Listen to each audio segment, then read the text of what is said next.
Bendiciones a todos en este día. Una vez más, me propongo compartirlo, la palabra del Señor. Hoy quiero compartir un tema sumamente importante, como todos son importantes. Hoy quiero hablarte sobre el tema, el fundamento de la iglesia. ¿Y por qué me lleva a mí a hablarte sobre el fundamento de la iglesia? Bueno, este es un tema que necesariamente tiene que ser tratado, puesto que hay una proliferación de líderes que de alguna manera se autoproclaman, que han sido enviados por Dios, etcétera.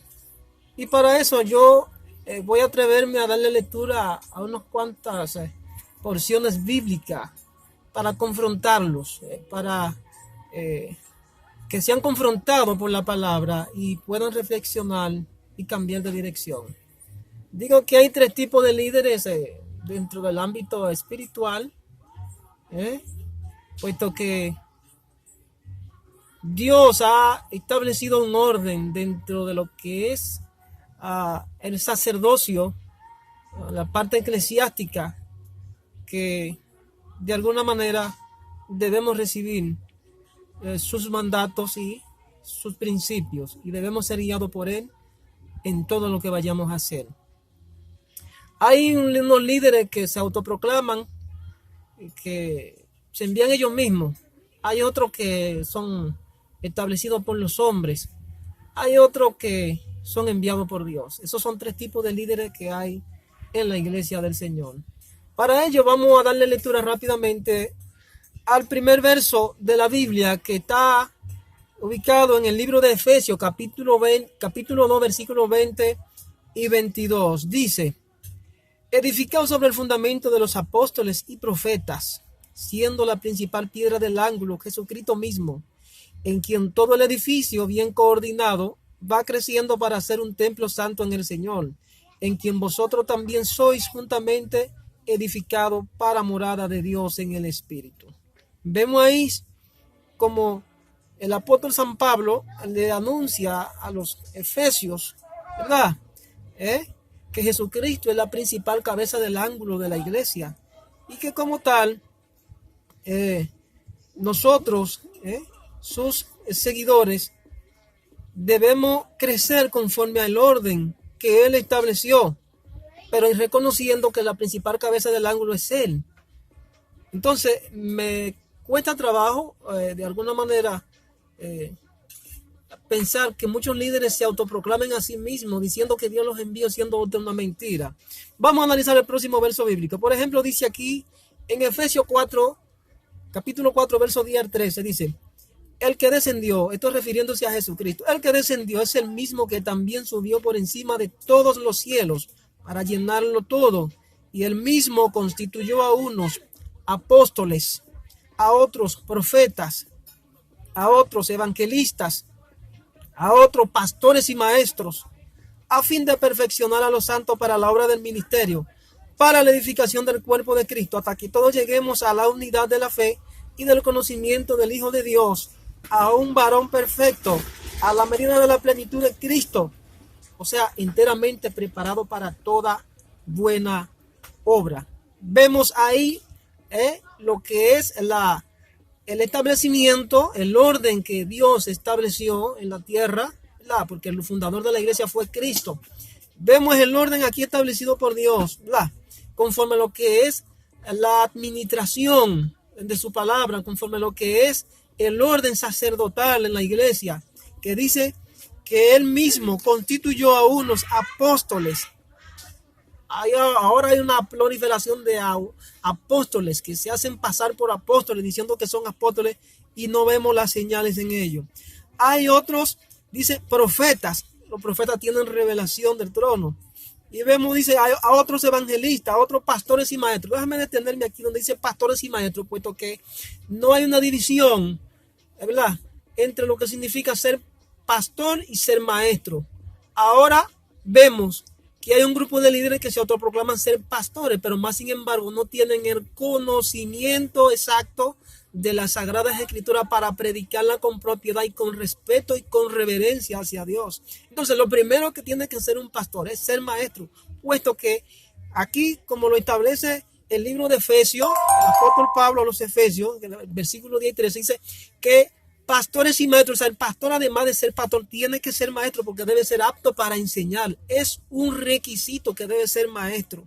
Hay muchos que dicen ser pastores. Bueno, vamos a analizarlo a la luz de lo que dice las Sagradas Escrituras, a ver si efectivamente cumplen con estos requisitos.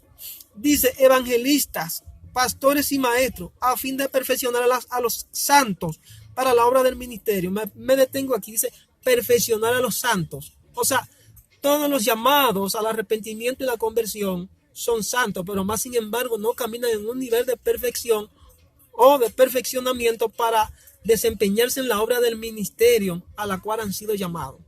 Puesto que, me refiero a esto, puesto que a lo que se refiere el apóstol San Pablo aquí no es aquella perfección absoluta que de alguna manera podríamos decir que somos iguales a Dios, que Dios nos libre. No, se está refiriendo a un nivel de conocimiento y de madurez y de preparación que debe tener el que es enviado del Señor para que pueda hablar con propiedad.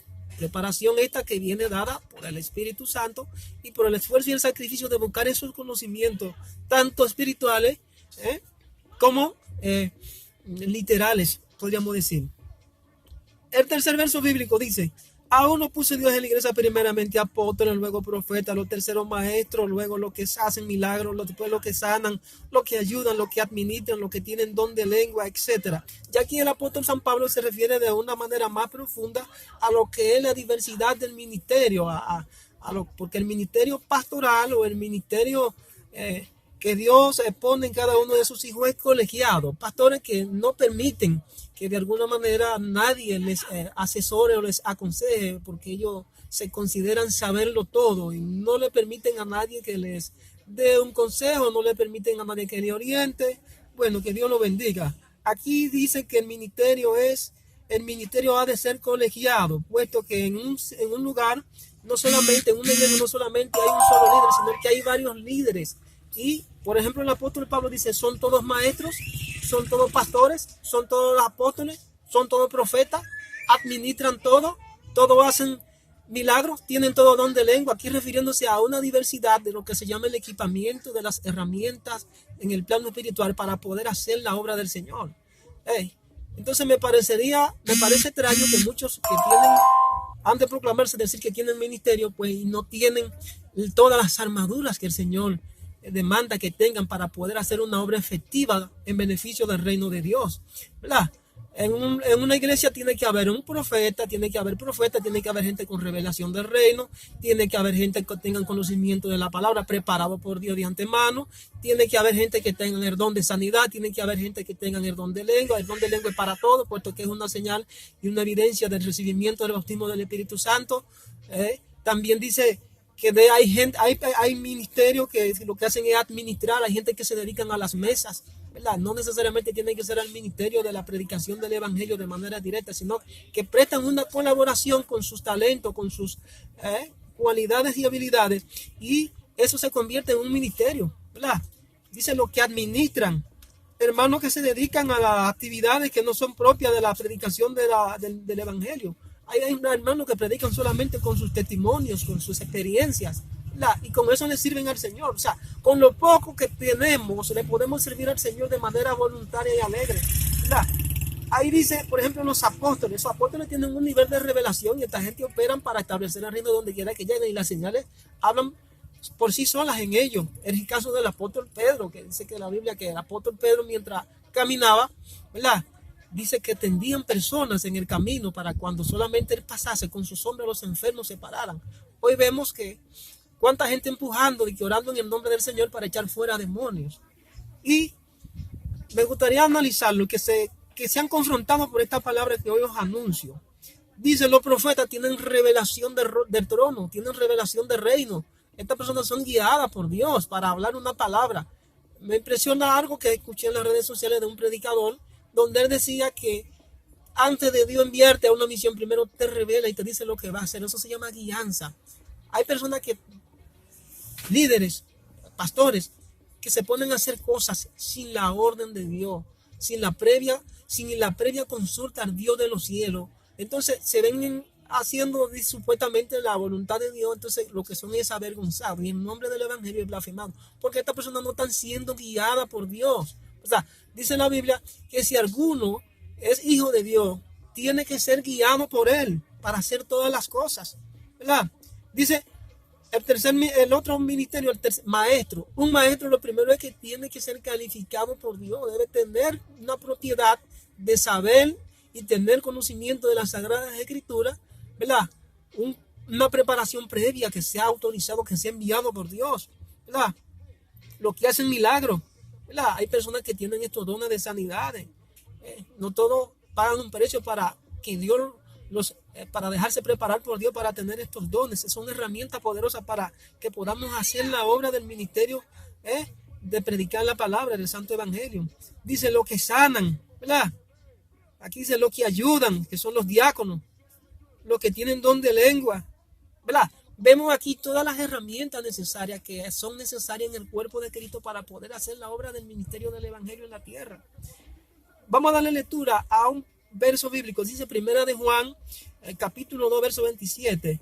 Dice, pero la unción que vosotros recibisteis de él permanece en vosotros y no tenéis necesidad de que nadie os enseñe. Así como la unción misma os enseña todas las cosas y es verdadera y no es mentira, según ella os ha enseñado, permaneced en él. Vemos aquí está establecido que nosotros recibimos una capacidad propia del poder de Dios a través de la unción del Espíritu Santo, que dice que nos capacita y nos enseña sin la necesidad de que nadie nos enseñe. Señores, Dios quiere capacitar y preparar a cada uno de sus hijos para que hagan su voluntad aquí en la tierra, pero se hace infructuoso muchas veces, puesto que no respondemos al llamado y no dejamos que Dios nos capacite y nos prepare. Por eso dije ahorita que hay muchos líderes que se autoproclaman ser llamados por Dios, pero más sin embargo, al ser llamados no esperan el tiempo de la preparación y se lanzan a ciegas, ¿verdad? Sin esperar el proceso de ser preparados por Dios. Y esto es algo que de alguna manera en cualquier tiempo son avergonzados. Serán avergonzados aquellos que no han sido llamados por Dios y no han pagado el precio para hacer esta obra de la predicación del Evangelio, pues serán avergonzados, puesto que se hace necesario pagar un precio ante la presencia del Señor para nosotros dejarnos equipar y preparar por el Señor. Por ejemplo, en los tiempos de Ezequiel, ya Dios desde antes de la venida de Jesucristo, el Señor venía anunciando cómo era que él iba a preparar a cada uno de sus hijos. No era conforme a lo que se establecía en la ley, que había que ir ante el sumo sacerdote, llevar un corderito, y a través de la imposición de las manos y el degollamiento de ese corderito se derramaba la sangre como un simbolismo, un prototipo de Jesucristo cuando vino a la cruz y murió por todos nosotros que somos pecadores, por el mundo entero. No, en la ley se utilizaba de que se llevaba, ¿verdad?, un corderito, y el sumo sacerdote era quien ofrecía el sacrificio, y los pecados de la persona que efectivamente llevaba el cordero eran transferidos a ese corderito y eran perdonados los pecados a través de aquel derramamiento, aquel sacrificio de la sangre de ese cordero. Ya es diferente. Por ejemplo, en Ezequiel, oye lo que Dios venía anunciando desde antemano. Y antes de la venida de Jesucristo dice, y pondré dentro de vosotros mi espíritu y haré que andéis en mis estatutos y guardéis mis preceptos y lo pongáis por obra. Eso es Dios hablando a través del profeta Ezequiel, cómo era que iba a operar, y iba a enseñar a sus hijos a través del advenimiento de Jesucristo y de ese nuevo pacto, y cómo él iba a enseñar directamente a sus hijos a través de su espíritu. Por ejemplo, a Jesucristo le habló a sus discípulos en un momento y le dijo de la siguiente manera. Eso está ubicado en Juan capítulo 16, versos 7 y 14. Dice, porque yo os digo la verdad. Eso es Jesucristo hablándole a sus discípulos. Os conviene que yo me vaya, porque si no me fuere, el Consolador no vendría a vosotros. Mas si me fuere, os lo enviaré. Y cuando él venga, convencerá al mundo de pecado, de justicia y de juicio. Y dice, de pecado por cuanto no creen en mí, de justicia por cuanto voy al Padre y no me veréis más, y de juicio por cuanto el príncipe de este mundo ha sido ya juzgado. Eso refiriéndose a Satanás, que ya sobre Satanás opera un juicio.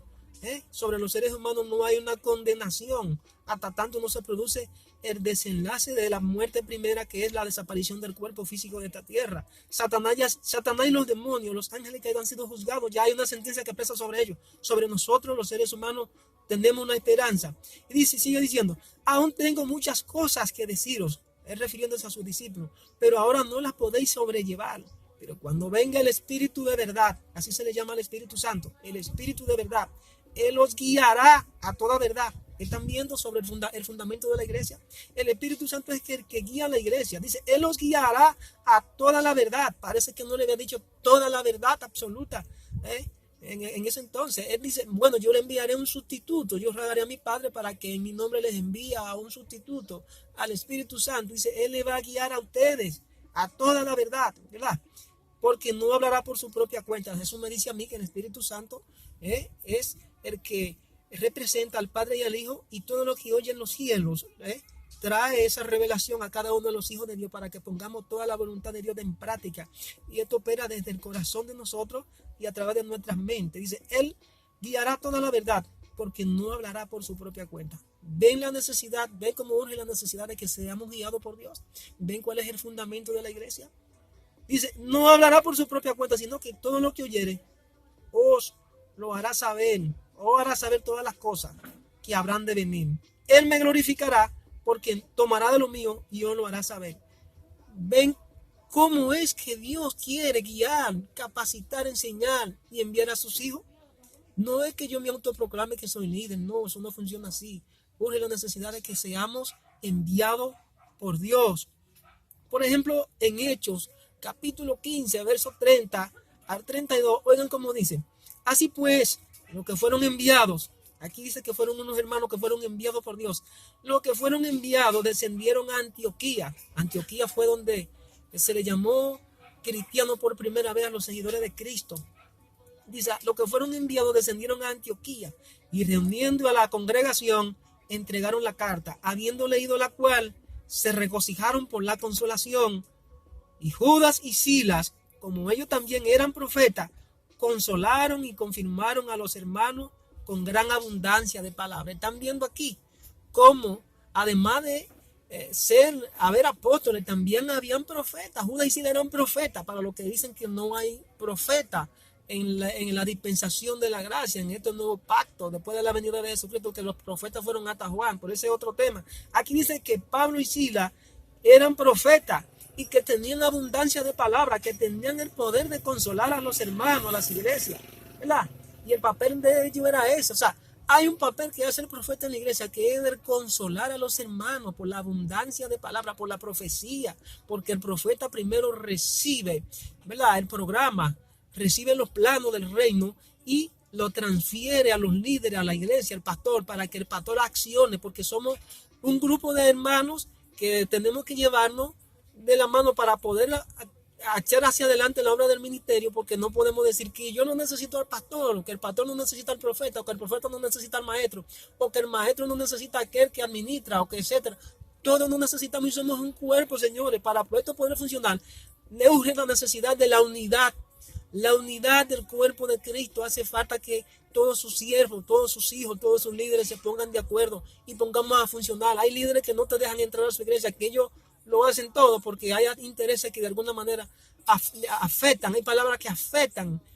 Porque la misma Biblia, la palabra de Dios, confronta al pecador. Entonces, cuando ellos se sienten reprendidos, no aceptan el consejo que le viene dado por una persona que viene con revelación. Entonces, lo que hace es que te echan fuera. Pero ojo, esa es otra parte. Cada quien dará cuenta a Dios de lo bueno y lo malo que haga. Por ejemplo, vamos a seguir leyendo. Por ejemplo, en Mateo 16, verso 13 al 19. Oye lo que dice las Escrituras. Viniendo Jesús a la región de Cesarea de Filipo, preguntó a sus discípulos diciendo, ¿quiénes dicen los hombres que es el Hijo del Hombre? Eso refiriéndose a él. Ellos dijeron, bueno, unos dicen que tú eres Juan el Bautista, otros dicen que tú eres Elías, otros dicen que tú eres el profeta Jeremías, o algunos de los profetas. Él le dijo, ¿y vosotros? ¿Quiénes decís que soy yo? Respondiendo Simón Pedro, dijo, tú eres el Cristo, el Hijo del Dios viviente. Entonces le respondió Jesús, Bienaventurado eres, Simón, hijo de Jonás, porque no te lo reveló ni carne ni sangre, sino mi Padre que está en los cielos. Y yo también te digo que tú eres Pedro, y sobre esta roca edificaré mi iglesia, y las puertas del infierno o del Hades no prevalecerán contra ella, y a ti te daré las llaves del reino de los cielos, y todo lo que atares en la tierra será atado en los cielos, y todo lo que desatares en la tierra será desatado en los cielos. Vemos aquí como Jesús habla claramente a Pedro. Primero lo confronta y le hace una pregunta y le dice, ¿quiénes dicen los hombres que soy yo? Él le responde, bueno, no dice que tú eres Juan el Bautista, Elías, Ezequiel, o alguno de los profetas. ¿Y tú qué dices de mí? ¿Que quién soy yo? Jesús se le está identificando, lo está poniendo a prueba para ver hasta dónde llega la certeza de su fe y su convicción en cuanto a lo que es el Mesías. Entonces Pedro le dice, tú eres el Cristo, el Hijo del Dios viviente. Entonces le declara el misterio. Le dice, y yo te digo que tú eres Pedro. Bienaventurado eres, dichoso, porque no te lo ha revelado ni carne ni sangre. ¿Y cuál es el fundamento de la iglesia? Entonces, refiriéndome a ese verso bíblico que estamos leyendo aquí. Bueno, el misterio y el secreto de la iglesia está en la revelación que Dios trae a todos los creyentes a través del Espíritu Santo. La revelación es una de las herramientas primordiales sobre el cual debe caminar la iglesia. A la iglesia le hace falta revelación. Dice aquí, y este es el fundamento. Le dice Jesucristo, dijo, tú eres el Cristo, el Hijo del Dios viviente. Entonces le respondió Jesús, bienaventurado eres Simón, hijo de Jonás, porque no te lo reveló ni carne ni sangre, sino mi Padre que está en los cielos. Y yo te digo, ahí viene la declaración de Jesús a Pedro, y yo te digo que tú eres Pedro, le llama por su nombre, y sobre esta roca, sobre esta zapata, sobre estos cimientos, es que yo voy a edificar mi iglesia. ¿Cómo puedo yo edificar? ¿Verdad? ¿Cómo puedo yo restaurar, construir? ¿Cómo puedo yo levantar al caído si no cuento con el soporte o el apoyo del Espíritu Santo? ¿Cómo puedo yo enseñar a alguien sobre lo que es el reino de Dios, que es un reino espiritual? ¿Verdad? Si no tengo la revelación de Dios en mi vida. Jesús le está diciendo, y tú eres dichoso, tú eres bienaventurado porque mi Padre te lo reveló. O sea, lo que tú estás creyendo de mí no es que tú de manera hábil, ¿verdad?, lo estás creyendo porque tú tienes alguna convicción propia o particular. No, le está diciendo, te lo reveló mi Padre que está en los cielos. Y sobre esa base, le está diciendo Jesús, y esa es la base sobre la cual yo voy a edificar, voy a enseñar, voy a guiar a mi iglesia, le está diciendo el Señor. La revelación del Espíritu Santo, Señor, es el fundamento de la iglesia. Jesucristo está en el cielo, Él envió un representante. Sin el Espíritu Santo no podemos hacer nada. Dice, a ti te voy a entregar las llaves. La llave representa la autoridad, la llave representa la mayordomía, la llave representa el ministerio, representa el equipamiento de los dones, ¿verdad?, del poder y la autoridad para atar a los demonios, desatar las bendiciones de los cielos. Dice, a ti te entrego la llave, Pedro. Ese es el fundamento. Sobre esa base yo voy a edificar mi iglesia. No podemos caminar de alguna manera diciendo que estamos enviados por Dios, o que hemos recibido algún plano de Dios, o que hemos recibido algo de Dios para que ir a tal o cual sitio. Es tanto así, señores, que en un momento el apóstol Pablo tuvo que ser confrontado por el Espíritu Santo. Oigan esto, el apóstol Pablo, no estamos hablando de cualquier hombre que de alguna manera pagó un precio ante la presencia de Dios y se dejó preparar para ser útil a los gentiles. Y dice que en un momento él iba predicando y dice que entró a una ciudad llamada Frigia, y que dice que recibió una advertencia del Espíritu Santo de que no entrara a esa ciudad. Pero más adelante estaba perdiendo, en ese momento Pablo estaba perdiendo dirección del Espíritu Santo. Dice que más adelante entró a otra ciudad llamada Panfilia y que también le fue prohibido por el Espíritu Santo, señores. Una necesidad de que seamos guiados por Dios, necesitamos revelación. No basta el conocimiento sin revelación, necesitamos presencia, necesitamos poder de Dios, necesitamos dones, necesitamos el desarrollo de los talentos, necesitamos el desarrollo de los dones, necesitamos todas las herramientas. Pablo dice, tomad todas las armaduras, tomad todas las armaduras de Dios para que podáis resistir en el día malo, para que podamos estar firme, o habiendo acabado todo, estar firme. Necesitamos la revelación, necesitamos pagar el precio ante la presencia de Dios para que el Señor nos equipe, para que podamos ir en pos de Él y hacer su voluntad. Dice que Pablo fue confrontado y se le prohibió entrar en esa ciudad. La pregunta que yo me hago, ¿por qué se le prohibió a Pablo entrar en esa ciudad?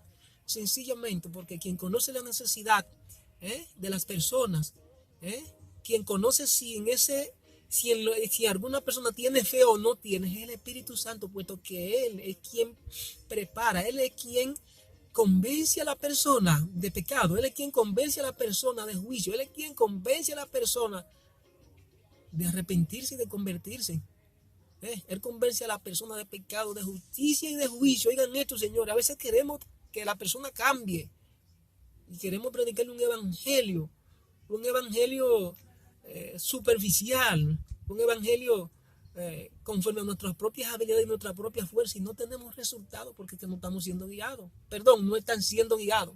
Pues yo puedo decir la gloria de Dios, que estoy siendo guiado por Dios, y por eso hablo con esta propiedad y os anuncio estos mensajes, porque de alguna manera he recibido palabra de Dios para que las anuncie al pueblo. He recibido palabra de Dios para que las anuncie al pueblo. Se me dio esta orden, fui preparado y fui enviado. Lo primero que Dios hace es que nos prepara, ¿verdad? Después que nos prepara, nos llama, nos prepara y luego nos envía. Pero hay muchos que no se dejan preparar, hay muchos que se autoenvían ellos mismos, ¿verdad? Me imagino que quizá buscando su propia gloria. Es una desesperación. Pablo fue confrontado por el Espíritu Santo en 2 ocasiones. Y a lo último dice que Dios le dio la revelación y le mostró dónde era que realmente efectivamente había una necesidad. Había una necesidad de la palabra del Señor, y el Espíritu Santo le mostraba en una visión. He aquí un varón macedonio que decía: Pablo, pasa acá a ayudarnos. Dios le estaba dando la revelación donde estaba la necesidad en el momento, y allá fue Pablo. Me imagino que si Pablo hubiese entrado y no se deja dirigir de Dios, y no se deja guiar por el Espíritu Santo en Macedonia y en Panfilia, los resultados de Pablo ahí para llevar el mensaje hubieran sido infructuosos. No se manifiesta milagro, no se manifiesta el poder de Dios, porque tú andas solo. A veces hacemos tantas cosas y andamos en desobediencia, Señor, por la necesidad de ser guiados.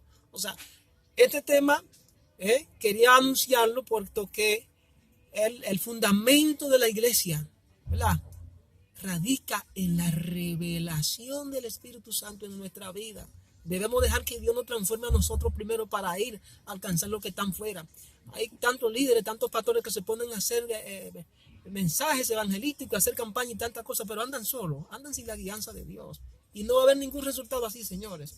Propiamente, lamentablemente se lo digo de corazón, así no podremos tener ningún resultado para lo que es el beneficio socioespiritual de las personas, ni que nos vamos a ganar a nadie para el reino de Dios. Urge la necesidad de que le sirvamos a Dios con amor, de que nos entreguemos con un corazón sincero y nos entreguemos por completo a Dios. O sea, el fundamento de la iglesia está ahí. Dios estableció los ministerios en un orden. Dios estableció los ministerios en un orden. Pastores, apóstoles, profetas, evangelistas, los que ayudan, los que administran, los que sanan. Todos no son pastores. Hay pastores que quieren desempeñar todas las funciones. Hay líderes que no dejan pasar a nadie, no le dan oportunidad a los líderes, no lo permiten a Dios para que estos jóvenes, estas personas que vienen con hambre y sed de Él, se preparen y se equipen para que se desarrollen, ¿verdad? Porque hay una iglesia disgregada, hay una iglesia con ambiciones, hay una iglesia con unos proyectos y unos planos que no son de Dios, y lamentablemente así no se puede. Así que Dios me lo bendiga en este día. Fue mi exhortación este día porque lo tenía en el corazón y quería hablarlo, quería exhortarle, ¿verdad? Y urge la necesidad de que establezcamos nueva vez en el orden. Estamos en tiempo de reforma, y urge la necesidad de que pongamos esto en práctica. Vamos a desarrollarnos en Dios y vamos a ponernos de acuerdo, vamos a proclamar la unidad y vamos a dejar que el Espíritu Santo dirija, que sea Él quien rompa todo el molde y que sea Él quien ponga el programa que viene del cielo. Así que Dios me lo bendiga en este día. Bendiciones. Será hasta otra próxima entrega. Bye.